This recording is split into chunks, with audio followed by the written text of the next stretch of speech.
Iya, titik dua, gitar. Terus masuk tuh, bass, drama, apa segala macam. Manggung lah gue di sana. Terus timbullah hasrat bahwa ternyata bermusik seru. Nah teman-teman, selama 2 bulan, gue ikut kelas musik banyak banget guys.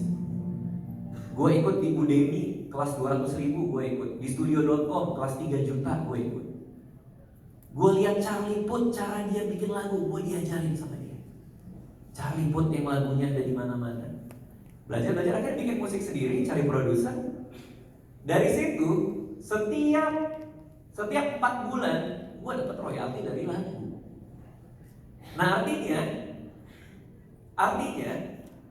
hanya dengan belajar hal baru gue bisa membuka income stream yang baru. Nah buat gue itu cara yang lebih waras dan wajar buat gue. Invest ke diri sendiri. Nanti di akhir tahun kita lihat perkembangan yang gue lakukan ini membawa duit berapa persen balik ke gue.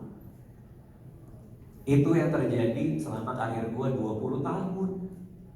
Invest ke diri sendiri, ambil duitnya.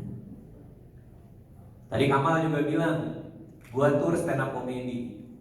Teman-teman, gue sering sekali diundang IO buat stand up. Diundang, gue datang, gue stand up, dibayar sama IO-nya. IO jualan tiket, terus gue pulang. Terus gue mikir kan, kalau IO ini sering undang gue, berarti ada untungnya kan? Kenapa gue gak jadi IO-nya kan? Akhirnya gue bikin IO sendiri, ngeturin diri gue sendiri. 60 kota gak putus, 5 tahun udah jalan. Break setiap 2 bulan. Itu pendapatan gue berkali-kali lipat, jadi income stream baru buat gue. Invest ke diri gue sendiri, belajar cara bikin IO gimana. Gue belajar untuk cara merekrut tim kayak gimana. Awalnya banyak freelance, lama-lama gue jadiin in-house. Gue invest ke orang-orang terbaik, invest. Nah gue mending invest duit itu di bisikan saham orang-orang yang gue gak tahu ngitung kayak gimana. Mungkin beda dengan cara gue ngitung. Atau gue invest ke sesuatu yang gue punya unfair advantage-nya, hal yang tidak adil yang gue punya, yaitu ilmu stand komedi gue. Itu cara pikir gue. Kita dari tadi bicara mindset. Itu mindset gue. Kita kembangin diri, invest diri sendiri, skillnya naik, income-nya ada, baru investasi. Jangan sebaliknya. Oke, terus lanjut. Nah tadi udah nyinggung dikit gimana cara kita cocokin tujuan dengan instrumen investasinya. Karena banyak juga nih, Bang aku mau invest, buat apa? Gak tahu. Lah aku gak tahu. Kira-kira apa? Lah gue juga baru kenal lu. Gimana? Kok jadi gue?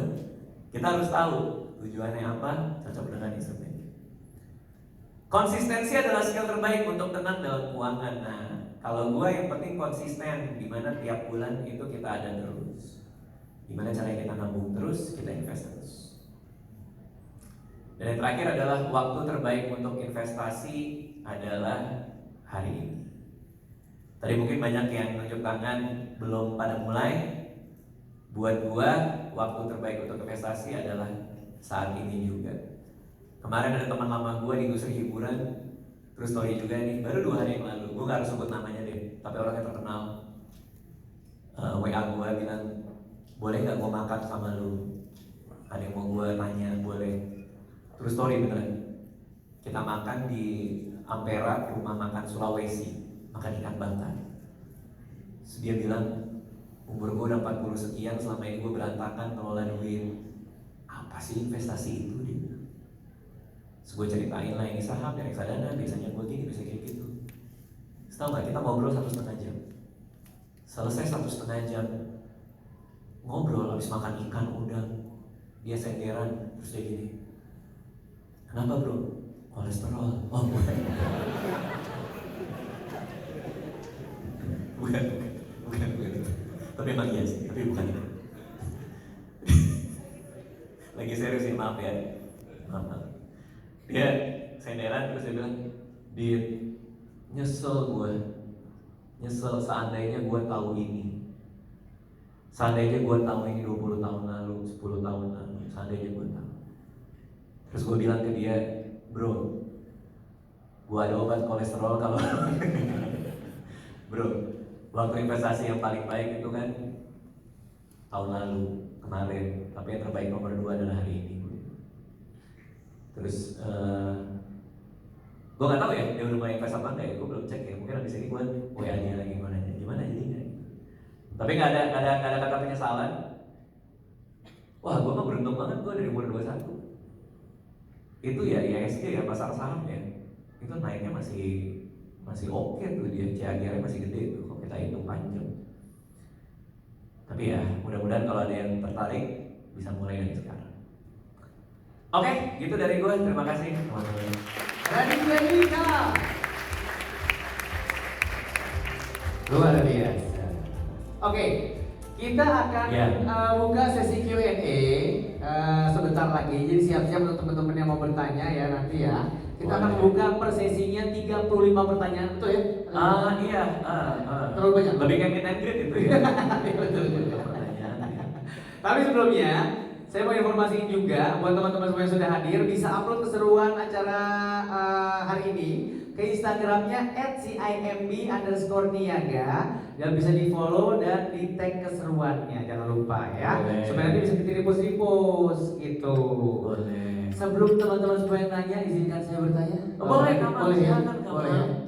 Kan dari tadi ngomongin mindset segala macam gitu kan. Kalau dari ceritanya Mas Randi itu tadi kayak gue tahu ini dari umur 21 segala macam ada momentumnya memang. Boleh kita detail nggak waktu itu apa sih yang terjadi maksudnya di momentum itu? Ya momentumnya gara-gara teman gue bilang bahwa beberapa orang bilang bahwa hidup gue akan susah di masa tua. Boleh dikasih ini nggak? Emang sebelumnya kehidupan Mas Radit ini kayak gimana untuk pengelolaan keuangannya gitu? Begitu ditakut-takutin waktu umur 21 gitu, jadi kayak gimana? Ada perubahan behavior kan? Jujur ya, gue lahir di keluarga yang cukup berprivilege justru. Gue nggak pernah, kadang nyokap gue tuh kalau ngasih gue uang jajan suka lupa dia. Maksudnya? Dia ngasih uang jajan, habis itu gue mau berangkat sekolah, ngasih lagi. Bukannya udah gue bilang. Kok ada yang itu nyokap gue? Oh, jadi maksudnya jadi dikasih 2 kali? Iya, dikasih 2 kali. Gitu, terus? Ya maksudnya gue hidup di keluarga yang cukup berprivilege lah gitu. Jadi gue gak pernah punya persoalan soal uang dari dulu.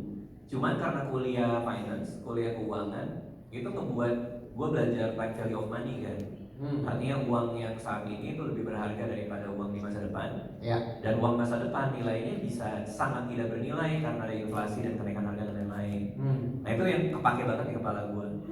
Lalu begitu gue selesai kuliah, praktis gue udah berurusan dengan diri gue sendiri. Gue udah gak minta ke nyokap, gue gak minta ke keluarga, gue mulai bangun karir sendiri. Ini lucunya ya, saking gue gak pernah cerita ke nyokap juga kaget gue ternyata nulis buku yang Kami Jantan itu. Ya. Waktu itu pernah, kan gue cerita ya buku gue awal-awal kan gak laku ya. Bro, gue hampir tiap minggu datang ke Gramedia Pondok Indah Mall buat ngecekin stok. Stoknya ingat gue 25 tuh. Jadi kalau kalian suka Gramedia itu bisa datang ke Pramuniaga aja gitu. Oh iya. Kami Jantan ada berapa mas stoknya? Dia cek 25. Nah terus gue datang lagi besok. Berapa mas stoknya? 25. Oh berarti gak ada yang beli. Tiap hari gue kesana tiap hari. Sampai gue ingat satu hari Sabtu, gue bilang ke Pramuniaganya, Kami Jantan ada berapa? 0 Pak. Habis. Sold out habis hari ini. Gue pulang ke rumah, gue mau ngasih tahu nyokap bilang kamu dari mana? Aku dari Gramedia Pondok Indah Mall, mama juga dari sana. Mama ngapain? Mama beli semua buku kamu. Jadi, ya. gak usah tepuk tangan, kamu gak usah tepuk tangan.